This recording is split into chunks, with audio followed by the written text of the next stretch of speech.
कहते हैं कि अच्छा बड़ा प्रेम है, तो एक बात बताइए, जो प्रेम करते हैं ना वो बातें नहीं छुपाते। मैया पार्वती ने कहा सही बात है, आप सही कह रही हैं, बातें तो नहीं छुपाते हैं। तो बोले मैया प्रेम करते हैं तो आपको ये बात भी बताई होगी। बोले कौन सी बात? बोले जिस मुंड माला को शंकर भगवान दिन रात गले पे धारण करके रखते हैं, उसमें किसके मुंड लगे हैं आपको तो बताया ही होगा।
हम सभी द्वितीय दिवस की कथा की ओर प्रवेश करते हैं। कल आप सभी ने बड़ी सुंदर कथाएं श्रवण की कि कथा सुनने के नियम क्या है क्या नहीं है, कथा सुनने से लाभ क्या होता है और भक्ति माता के कष्ट की निवृत्ति कैसे हुई, ज्ञान और वैराग्य जो सुसुप्त अवस्था में चले गए थे उनके कष्ट की निवृत्ति कैसे हुई। इन कथाओं का श्रवण और संक्षिप्त में हम सभी ने महात्मा की कथा श्रवण। दुनिया में जितने भी ग्रंथ होते हैं ना, जब उस ग्रंथ का शुभारंभ होता है तो सबसे पहले किसी देवता की स्तुति की जाती है। किसी में राम जी की स्तुति की जाती है, किसी में दुर्गा जी की स्तुति की जाती है, किसी में शंकर भगवान की स्तुति की जाती है। लेकिन आपको पता है श्रीमद् भागवत ऐसा महान ग्रंथ है कि इसमें किसी भी देव विशेष की स्तुति की ही नहीं गई। इसमें किसकी स्तुति की गई है? आइए शुभारंभ करते हैं।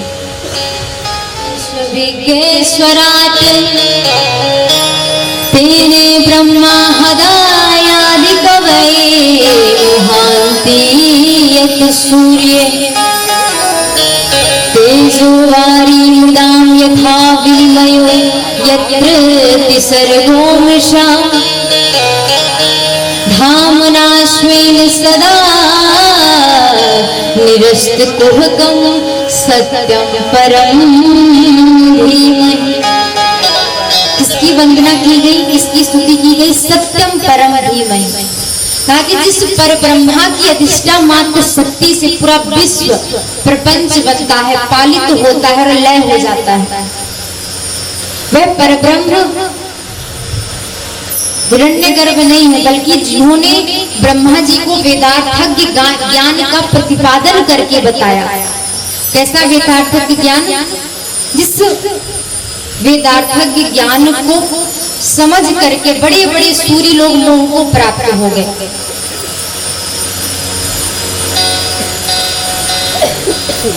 बोले जैसे कि कभी कभी लगता है तेजोमयी सूर्य, लेकिन जब हम पास में पहुंचते हैं तो वहां पानी नहीं रहता क्योंकि वो भ्रांति है। उसी प्रकार बताया कि कभी कभी तेजोमयी सूर्य की रश्मियों में जल की भ्रांति हो जाती है और कभी कभी जल में भी स्थल का भ्रम हो जाता है। जो परब्रह्म माया और माया के कार्यों से सर्वथा परे है, ऐसे सत्य की हम वंदना करते हैं। सत्यम परम धीमहि।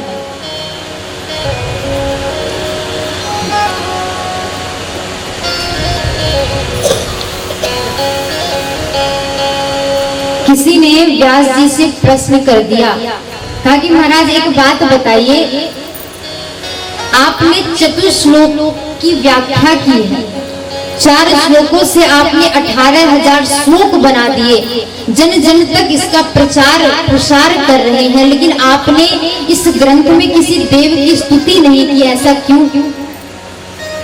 तो व्यास जी बड़ा सुंदर उत्तर देते हैं। कहा महाराज, अगर हम राम भगवान की स्तुति करते तो लोग कहते कि राम परत ग्रंथ है। अगर हम कृष्ण की स्तुति करते तो लोग कहते कि इसमें केवल और केवल कृष्ण कथा है। अगर हम दुर्गा माँ की स्तुति करते तो लोग कहते कि देवी और भगवान में, देवी और देवता में कोई अंतर है। फिर शंकर भगवान कहते कि थोड़ा हमारी भी स्तुति कर लो। संतोषी माँ कहती 1-2 मंत्र हमारे नाम के भी हो जाएं। सभी देवी देवता कहते कि एक मंत्र हमारे नाम से, एक स्तवन हमारे नाम से। और महाराज आपको मैं एक बात बता दूं कि अगर यही काम मैं करते रहता तो जो मुझे बोलना है, जो मुझे कहना है, वो तो मैं कह ही नहीं पाता। इसलिए मैंने सही परंपरा माँ जगदम्बा है, सत्य से, इस धर्म से, इस सत्य से बड़ा कोई दूसरा सत्य हो ही नहीं सकता। इसलिए मैंने सत्य की वंदना करके ये बता दिया सबको कि सत्य में सभी आ जाते हैं। और सत्य की वंदना करने के बाद मैंने किसी को भी नहीं छोड़ा, चींटी से लेकर के हाथी पर्यंत तक मैंने सबकी वंदना कर ली। धर्म प्रोचित कैतवो अत्र निर्वत्सराणाम सताम वेदास्त्रो मंत्र श्रीविदम तापत्र्योन्मूलनम् श्रीमद्भागवते महामुनि कृते किं वा पररीश्वरः सदोहद्वद्रुध्यते कृतवी शुश्रो विचिच्छिणाति। कहा कि परम धर्म है कृष्ण की कथा। जो लोभी लोग हैं, कपटी लोग हैं, उनके सुनने योग्य है कृष्ण की कथा। बोले ये कथा हमें क्या क्या प्रदान करती है, हमारे साथ क्या हो सकता है इस कथा को सुन करके। तो कहा कि शिवदम शिवम कल्याणम ददाति इति शिवदम। कहा कि जो हमें कल्याण देती है वो कृष्ण की कथा है, जो हमें भगवत प्राप्ति करा दे, भगवान से मिला दे, वो कृष्ण की कथा है। बोले और क्या क्या करती है ये कथा? तापत्र्योन्मूलनम, तापों को नष्ट करती है। आध्यात्मिक ताप हो गया, आदि दैविक ताप हो गया, आदि भौतिक ताप हो गया, इन तापों को नष्ट करती है कथा। भगवान मुखाद अमृत द्रव्य संयुतम पिबत भागवतम रस माल्यम मुहुरहो रसिका भुवि भावुकम्।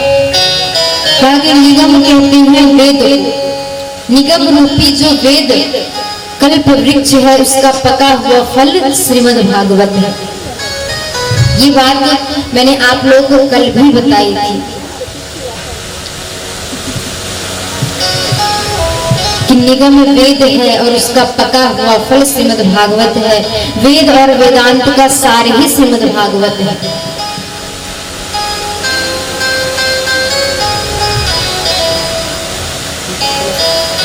बोले भी उस फल में लगाता है जो पहले से मीठा होता रहता।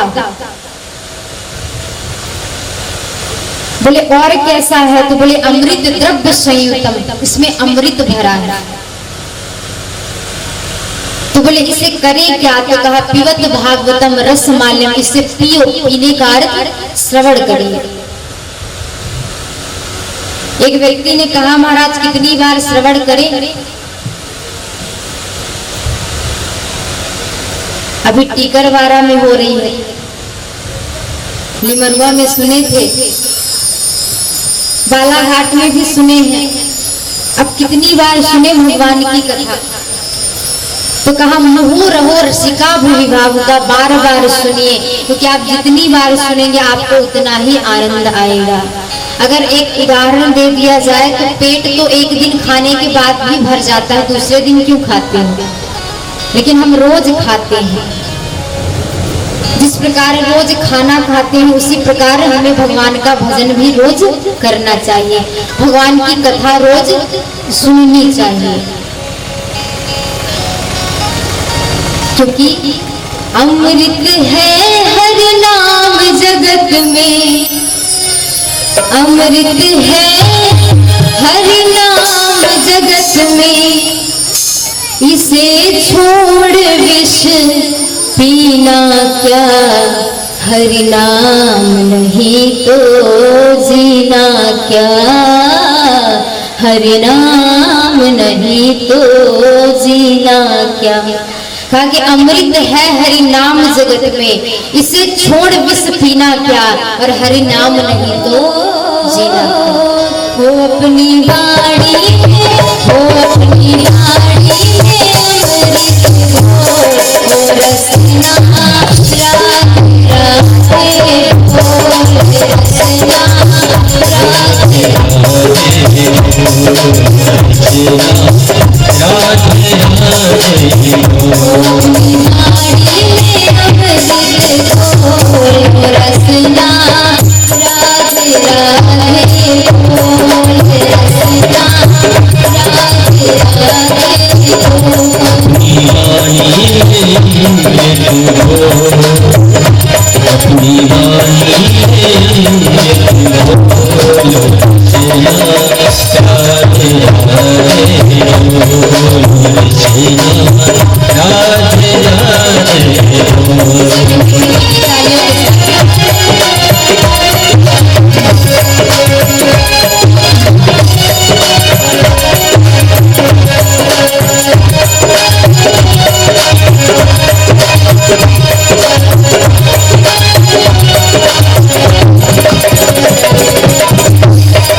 गाड़ी से अमृत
सरकार की।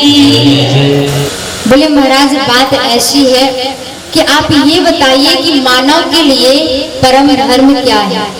क्या 4 बजे उठ करके हरि भजन भगवान का भजन करना परम धर्म है, या पेड़ में उल्टा लटक करके भगवान का भजन करना परम धर्म है? कि 5, 6, 10, 20 बार स्नान करना वो परम धर्म है? मानव का परम धर्म क्या है, हमें बताइए। ये पहला प्रश्न। दूसरा प्रश्न ये है, मन भटक जाता है, हम भजन किसका करें? क्योंकि आज हर गांव में एक देवी का प्रागट्य होता है। कई लोग कहते हैं कृष्ण भगवान सर्व के लिए परम धर्म है। कृष्ण के चरणों में, प्रभु के चरणों में, भगवान के चरणों में प्रीति होना, वो भी निष्ठात्मक प्रीति होना, निर्मल मन से प्रीति होना।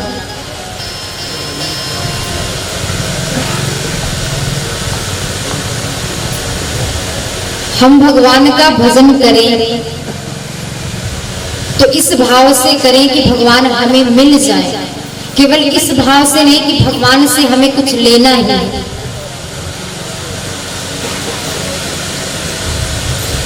क्योंकि आपको पता है, आप भगवान से जो मांगेंगे ना, भगवान वही देंगे, लेकिन आप भगवान को मांग लेंगे तो सब कुछ मिल जाएगा। तो बताया कि मानव के लिए परम धर्म है कृष्ण के चरणों में, भगवान के चरणों में निष्ठात्मक प्रीति होना। दूसरे प्रश्न का उत्तर दे रहे हैं कि हम भजन किसका करें, पूजन किसका करें, कौन से देवता सर्वश्रेष्ठ हैं। तो शिशुत जी ने बड़ा सुंदर उत्तर दिया कि महाराज पूजा सबकी करें, वंदना सबकी करें, निंदा किसी की ना करें। क्योंकि एक विशाल सा वृक्ष है, उस वृक्ष में करोड़ों डाले रहेंगी, लाखों पत्ते रहेंगे, हजारों फल रहेंगे, लेकिन उस वृक्ष की जो जड़ है वो तो एक ही है। आप दुर्गा मंदिर जाइए, किया है कृष्ण भगवान ने उसी को गाया है। राम कृष्ण दो एक हैं, अंतर नहीं निमेष, इनके नयन गंभीर हैं, उनके चपल विशेष। कातर आजुहाव पुत्रेति तन्मय तया तरगो अभिनिविष्टम सर्वभूत हृदयं मुनिमानतोऽस्मि। जिनका जन्म होते ही सीधे संन्यास ग्रहण कर लिया, ऐसे सर्वभूत हृदय से सुखदेव स्वामी को हम सभी वंदन करते हैं। शिशुर जी जब स्वर्ग करते हैं वो भी खत्म हो जाएगी, इसलिए हमें मृत्यु लोक नहीं जाना। राधा रानी ने कहा कि बेटा हम तुम्हें विश्वास दिलाते हैं कि तुम्हें माया नहीं पकड़ेगी, जाओ। नारद जी बैठे थे। नारद जी ने सोचा कि अगर सुखदेव का प्रागट्य नहीं हुआ इस धरा पर तो धर्म का प्रचार कैसे होगा, भागवत का प्रचार कैसे होगा। नारद जी बड़े अद्भुत संत हैं। आपको पता है सबके दुविधा का अंत कर देते हैं नारद जी। सुखदेव महाराज को जब आदेश मिला कि क्यों ना मृत्यु लोक में जाया जाए, तो सुखदेव स्वामी कैलाश पर्वत पर एक सुख पक्षड़ी के यहाँ जन्म लेते हैं। एक दिन बर्फीली हवाएं चली, बोले नारद जी बड़े अद्भुत संत हैं। नारम ज्ञानम ददाति इति नारद, जो ज्ञान देता है वो नारद है। नारम अज्ञानम खंडति इति नारद, जो अज्ञान का खंडन करता है वो नारद है। और नारद जी में तो एक विशेष कृपा है, क्या कि जहां लड़ाई झगड़े हो अगर नारद जी चले जाएं तो लड़ाई झगड़े बंद हो जाते हैं, लेकिन जहां लड़ाई झगड़े नहीं होते अगर वहां नारद जी चले जाएं तो लड़ाई झगड़े शुरू भी हो जाते हैं। ऐसे अद्भुत संत हैं नारद जी।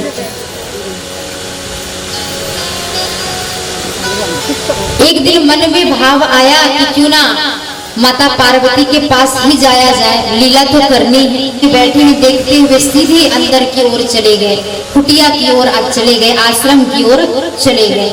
मैया पार्वती अंदर कुछ गृह कार्य कर रही थी। नारद जी पहुंचे। नारद जी ने देखा, प्रणाम किया कि मैया प्रणाम। मैया पार्वती ने कहा कि आइए नारद जी स्वागत है आपका, कैसे बड़े दिनों बाद दिखाई दिए आप। तो नारद जी ने कहा कि अरे मैया आप तो जानती हैं हम तो ज्यादा घूमते नहीं हैं। तो मैया पार्वती हंसने लगी, बोले अरे नारद जी आज क्या हुआ, आप ऐसी बातें कर रहे हैं कि आप ज्यादा घूमते नहीं, भाई ऐसा क्या हुआ क्योंकि सबसे ज्यादा। तो वही बात मैया पार्वती कह रही है कि दुनिया की बातें जैसी भी हो लेकिन अपनी बात बता रही है कि हम में तो बड़ा प्रेम है। नारद जी ने इसी बात को पकड़ लिया। नारद जी कहते हैं कि अच्छा बड़ा प्रेम है, तो एक बात बताइए, जो प्रेम करते हैं ना वो बातें नहीं छुपाते। मैया पार्वती ने कहा सही बात है, आप सही कह रही हैं, बातें तो नहीं छुपाते हैं। तो बोले मैया प्रेम करते हैं तो आपको ये बात भी बताई होगी। बोले कौन सी बात। बोले जिस मुंडमाला को शंकर भगवान दिन रात गले पे धारण करके रखते हैं उसमें किसके मुंड लगे हैं आपको तो बताया ही होगा। मैया पार्वती कहती हैं कि प्रेम तो बहुत करते हैं लेकिन बस यही नहीं बता पाए। मैया पार्वती शांत हो गई। नारद जी प्रणाम कर दिए, बोले अब हम जा रहे हैं। शंकर भगवान जहाँ समाधि में बैठे थे वहां पहुंचे और शंकर भगवान को इशारा कर दिया, जाइए। शंकर भगवान ने कहा आप आए हैं तो जाना ही पड़ेगा। शंकर भगवान गए, नारद जी चले गए। शंकर भगवान कहाँ जाते हैं? मैया पार्वती के पास। मैया पार्वती के पास जाकर के उनको देखा और देखा क्या कि मैया पार्वती गुस्से में, क्रोध में है। तो शंकर भगवान ने कहा कि देवी क्या हुआ, आप थोड़ा क्रोध में दिखाई दे रही हैं। तो मैया पार्वती ने कहा बात मत करिए, किनारे हो जाइए। मैया पार्वती की बात सुनकर के शंकर भगवान ने कहा कि अरे देवी बताइए तो क्या बात है, ऐसे किनारे होने के लिए क्यों कह रही है? कहा कि जिस मुंड की माला पहने रहते हैं उसमें किसके मुंड लगे हैं मुझे बताया नहीं। अरे आप तो अंदर से भी कपटी हैं। शंकर भगवान ने कि आज आपने मौका दिया है तो आपको बताते हैं कि जिस मुंडों की माला को हम पहने रहते हैं ना, इसमें आपके ही मुंड लगे। क्योंकि जब जब आप अपने देह का परित्याग करती हैं, अपने चरित्र का परित्याग करती हैं, तो आपकी याद बनी रहे, आप हमेशा अंतर ध्यान में स्मरण रहे, इसलिए आपकी ही मुंडों की माला में पहने रहता हूं।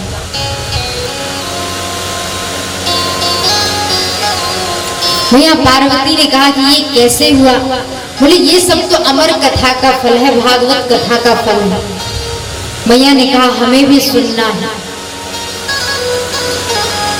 सुखदेव जो कैलाश पर्वत पर सुख पक्षी के रूप पर आए हुए थे, जीव का प्रादुर्भूत अभी हुआ नहीं था, लेकिन जैसे भागवत आरंभ हुई, प्रारंभ हुई, तो जीव का प्रादुर्भूत होने लगा। शंकर भगवान मैया पार्वती को कथा श्रवण करा रहे थे। कथा श्रवण जब करा रहे थे तो एक एक दिन कथा श्रवण से शंकर भगवान ने मैया पार्वती जी से कह दिया कि देखो देवी, हम तो कथा आंखें बंद करके ही सुनाते हैं, अब आप सुन रहे हो, पता कैसे चलेगा? तो बोले ठीक है स्वामी, यही ऐसा ही करेंगे, आप श्रवण कराइए। अब कथा सुनते सुनते मैया पार्वती सो गई। जब सो गई तो हूं हूं की आवाज भी बंद हो गई। तो जो कथा के श्रवण से सुख पक्षी सुखदेव महाराज उस अंडे में जीव का प्रादुर्भूत हो गया, वह हुकारी भरने लगा, हूं करने लगा। कथा विश्राम हो गई। कथा विश्राम होकर के आंखें खुली तो देखा कि मैया पार्वती सो रही है। बोले देवी आप सो रही हैं तो हुकारी कौन लगा रहा था? बोले हमें नहीं पता। आगे पीछे देखा तो पीछे सुख पक्षी था, जो आगे सुखदेव महाराज बनते हैं। सुख पक्षी हुकारी लगा रहा था। यह बात सुन करके शंकर भगवान को बहुत गुस्सा आया, बहुत क्रोध आया और वो मारने के लिए दौड़े। जैसे मारने के लिए दौड़े तो आज सुखदेव महाराज भागे। कहा कि मैं इसलिए नहीं मारने के लिए दौड़ रहा हूं कि इसने भागवत कथा सुन ली, बल्कि इसलिए मैं इसे मारने के लिए दौड़ रहा हूं कि इसने कथा को पीछे से सुना। पीछे से भागवत कथा को नहीं सुनना चाहिए। दौड़ाया।